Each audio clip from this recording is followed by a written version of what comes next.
Fright fans! This is Jaime En Fuego with a special October edition of Enfuegotainment, the hottest entertainment with an edge. And I have been slowly wading my way through all of the scare-tastic, fright-tastic awesomeness that is the entire Tales from the Crypt series. When I realized that there were 31 days in the month of October and that there were 93 episodes of Tales from the Crypt, I was just like, what is a guy supposed to do if not try to make through every single episode of the show 3 a day, which is, you know, kind of befitting since I do the BUENO, the MALO, and the FEO in most of my entertainment coverage. So yeah, let's just jump right into some of these episodes, man. And we are basically starting the 3rd season after trudging our way through the first 2, and I think the show has gotten better. It's kind of found its voice a little bit more, and also upped certain factors of the fright-tastic that it really needed to. So today, the BUENO episode is something called Carrion Death. Yes, that's right. And this one stars a gentleman by the name of Kyle MacLachlan, who I know a bunch of you guys will recognize here. He started out doing lots of genre work for David Lynch. He did the Dune adaptation, the original one. He did Blue Velvet. He also did the Twin Peaks series, which everybody is so stoked that he's going to be returning for. He also did The Hidden, which is a particular movie we talked about earlier here on Enfuegotainment for Tales from the Crypt. So yeah, he's an escaped convict, and he's making his way through Arizona, getting down to Mexico. I know we've all heard of this trope, this storytelling cliche before, but I would imagine that when this originally appeared in Shock Suspense Stories number 9, it was probably a little bit fresher of a concept. So but yeah, wonderfully adapted here in 1991 by Mr. Steven Edward de Souza. Yeah, and this guy did tons of writing on iconic action stuff in the 80s, you know. He did Commando, he did the adaptation of Stephen King's The Running Man, you know, Schwarzenegger vehicle. Those are both Schwarzenegger vehicles, actually. Probably his best work, at least for me, is the first Die Hard movie. Die Hard 2, nah, not so much. That one was a little more on the scary side, but he eventually ended up jumping behind the camera, you know, as opposed to just putting stuff forward to put in front of it, and he directed this episode. And this is one that I didn't like as a kid. You know, I preferred the Tales from the Crypt episodes that, how do I say this, were more fright-tastic like this, you know, had some sort of supernatural element, something crazy, something just out of this world. And this was instead kind of something dwelling within our realm, but going back and watching it, it is masterfully acted. The scenario, while, you know, kind of by the books, is so well plotted out, and when the gore finally comes, it's great. He has a cop that finally finds him as he's about to cross the Mexican border, and things get, they get handcuffed to each other, basically. I can't divulge anything beyond that, you know, because, you know, that would go into spoiler territory, and I try to avoid that if at all costs here on Enfuegotainment. But yeah, this one, Carrion Death, was most definitely the BUENO of the first 3 episodes here of, yeah, the 3rd season of Tales from the Crypt, going down in 1991. It was a lot of fun. It was, yeah, it just encompassed all of the dark humor and all of the crazy twists and turns of writing that, you know, that I enjoyed so much as a kid, and that enthralled me so much about the Tales from the Crypt, and so many adults as well. It even aged like a fine wine. It was way better than I expected it to be. So, number 2, numero dos, the MALO. Yes, guys, I'm sorry, we have to eventually get to it, and it's not the worst episode of Tales from the Crypt that you will see. It's called Love to Death. It's got Andrew McCarthy, and you guys will probably remember him from Pretty in Pink, St. Elmo's Fire, and also from Less Than Zero that he did with Robert Downey Jr., and damn, that movie was a downer. One of the best parts about it was the soundtrack that Glenn Danzig helped put together with Rick Rubin that had an amazing song called Life Fades Away that Danzig actually wrote for Mr. Roy Orbison. Yeah, rest in peace, my friend. So yeah, Danzig being a scary guy, I thought that little reference was rather appropriate. But yeah, Andrew McCarthy is this guy. He's out in LA.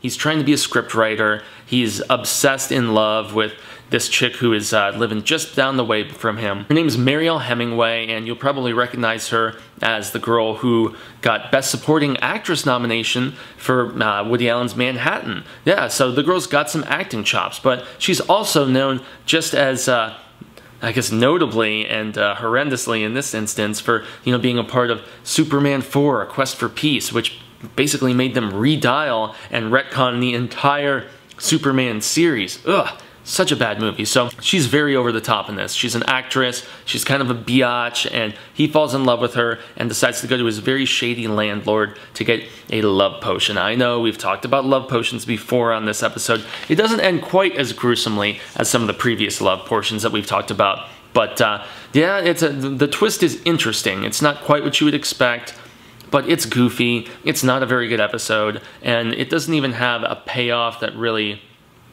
brings the horror. It's just more so like an odd twist, kind of weird. I don't know. It's more along the lines, in my estimation, of something like The Twilight Zone or The Outer Limits, which are two anthology series that I really enjoy, but come on, man. Tales from the Crypt is supposed to be gruesome. It's supposed to be crazy, and yeah, this one doesn't really, it just didn't really do it for me. So it was just alright. Although strangely was from the pages of Tales from the Crypt, number 25, and not the shock suspense stories or any of the other less fright-tastic subdivisions of EC. So, who knew? So lastly, we are jumping into the feo, the ugly. Yeah, because you know I do the good, the bad, and the ugly. That's my silly, very cliched trope at this point. But hey, I think it works well for this type of coverage. And the final episode, it's very ambiguously called The Trap. But essentially you have Bruce McGill, who most of us know as Jack Dalton, that homie of MacGyver's who had all these get-rich-quick schemes that got him into so much trouble, basically playing the same type of guy that he did on that show. You know, his wife is with him, played by Terry Garr, and you'll probably remember her from Young Frankenstein and from being awesome in Mr. Mom and Academy Award nomination for Tootsie, but